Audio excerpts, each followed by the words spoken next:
Right, morning everyone. This is going to be another episode of our Keep It Simple Stupid series.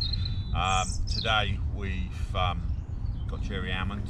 Now Jerry has fished all around the country and abroad and what have you, been, you know, one of the faces, if you like, for years. He stays a little bit under the radar. He's not somebody you'll see every week and stuff. He's too busy with his boy band. So yeah, Jerry, what we're going to talk about today, or hopefully, is just a bit of watercraft. You know, what do you do when you come through the gate? What's the very first thing you start looking at? Well, before I even get to a fishery or my lake that I'm going to fish that week or whenever, I've always firstly checked the weather, make sure I know exactly what the weather's doing. I check the pressures, check the you know, just exactly what I'm up against when I get there, and when I'd be doing my own work. I've got mates as well that would be telling me what's going on. It's, you know, it's always about the watercraft, but also about getting a bit of insight as to how it's fishing. If you know any mates are over there, at least they can give you a chance of saying, well, you know, when I was there last week, the wind was pushing at the top end and we see a few down by the reeds or whatever. It gives you a starting point. Yeah, so then you're looking for a bit of form. Yeah, just something to go on, because before being there, you're on a blank canvas.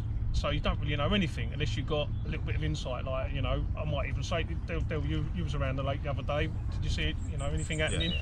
You might just say there's a big fly hatch going on at the top end there. I never see any carp, but there's a fly hatch. So straight away, before I come, I'll probably head that way, like, and that give me a starting point, and I'll check out that area.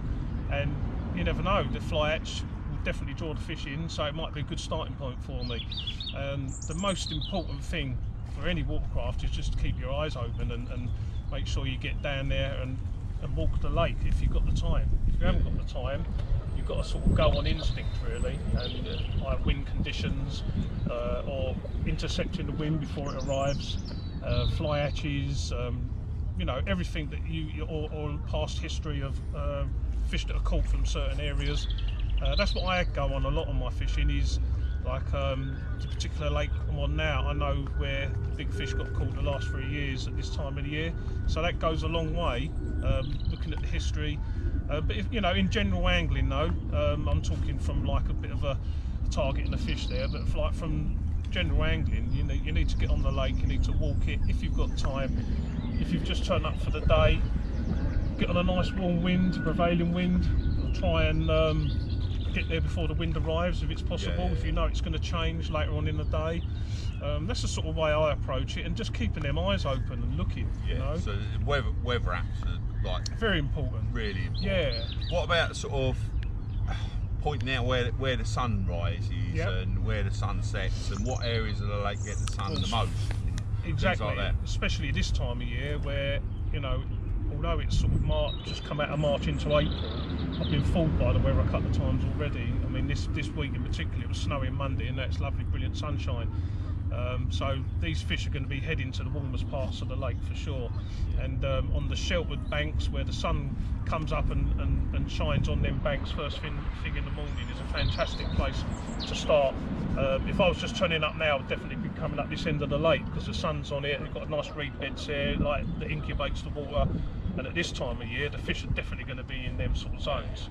Yeah, I mean, do you think that applies to all fish, or is it just sort of the big carp? You know, for instance, tench, stuff like that. Do you think that they'd be sort of following the sun, and now this time of the year, particularly springtime? Yeah, I would have thought so. Yeah, yeah, definitely. I mean, on arriving here at the beginning of the week, there was a massive fly hatch going on, and I was catching tench. I had a couple of tench, and they were topping over my spots in the snow. Yeah. As were the carp. Yeah. So that was my first point of stopping, you know, on that fly hatch. It was freezing, it was snowing, and in amongst the snow, the flies were hatching and the carp were feeding on the hatch, and I was catching tench. So I would think that would still apply to warm parts of the lake where the carp want to be. I'm sure that everything could be there, the tench, the lot, you know, the pike could be there for the roach and the rudd and so on, like, up the food chain, and I'm sure like the big carp would be there as well. So really there's a couple of sort of key points to remember. Keep your eyes open. Don't sit in your bivvy or on your bed chair reading your book, what have you, and then expect to be king of the lake. No, it won't happen. Because it ain't going to happen. No. Follow the sun. Essentially Follow the this sun. time of the year, 100%. springtime. Keep your eyes open for birds Yeah. and anything that's taking fly hatches. Yeah, and then the obvious thing is, like, if you just turn up and you see one show, then there's a starting point straight away. Yeah. I mean, visual looking is one of the most important aspects in my angling. Yesterday I was up one end of the lake, 50 acres away, and I see a fish show up this end of the lake. It's a 50-acre hike with your gear. Yeah. Big pack down, big move, but 100% worth it, because, you know, it might just be that one move that catches me the carp in my dreams. Yeah. Happy days.